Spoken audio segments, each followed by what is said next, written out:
मित्रांनो, सध्या एक असा व्हिडिओ समोर आलाय तो पाहून अक्षरशः अंगावर काटा येईल। आपलं बाळ हायवेच्या दिशेला जात असताना आई त्याला वाचवण्याचा प्रयत्न करते, मात्र अशातच आई खाली पडते। यानंतर पुढे काय होतं ते पूर्ण पाहण्याआधी चॅनलवर जर नवीन असाल तर चॅनलला नक्की सबस्क्राइब करा। मित्रांनो, व्हिडिओमध्ये स्पष्ट दिसतंय की एका छोट्या गाडीमध्ये चिमुकलं बाळ असतं।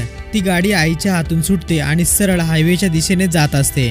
हे समजताच आई त्याला वाचवण्याचा प्रयत्न करते, मात्र तिचा पाय अडकून ती खाली पडते। ती लहान गाडी मात्र हायवेच्या दिशेने जात असते। अशा वेळी त्या चिमुकल्याची आई मात्र घाबरते।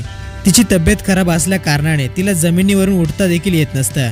ती जमिनीवरून उठण्याचा खूप प्रयत्न करत असते, मात्र शरीर साथ देत नसल्याने तिला उठता येत नाही। अशातच ते बाळ हायवेच्या दिशेने जोराने जात असतं, मात्र पुढे अचानक चमत्कार होतो। बाजूलाच असलेल्या एका व्यक्तीला हे समजताच तो धावून येतो आणि त्या बाळाची गाडी पकडतो आणि तो व्यक्ती त्या महिलेला देखील इशारा करतो की आता काळजी करायची गरज नाही। तो व्यक्ती त्या बाळाला सुखरूपरित्या परत आणतो। मित्रांनो, म्हणतात ना, देव तारे त्याला कोण मारी, असाच प्रत्यय या व्हिडिओमध्ये आला आहे। आईने आपल्या मुलाला जीव तोडून वाचवण्याचा प्रयत्न केला, मात्र ते आईला शक्य झालं नाही। अशातच एक व्यक्ती देवदूत बनून आला।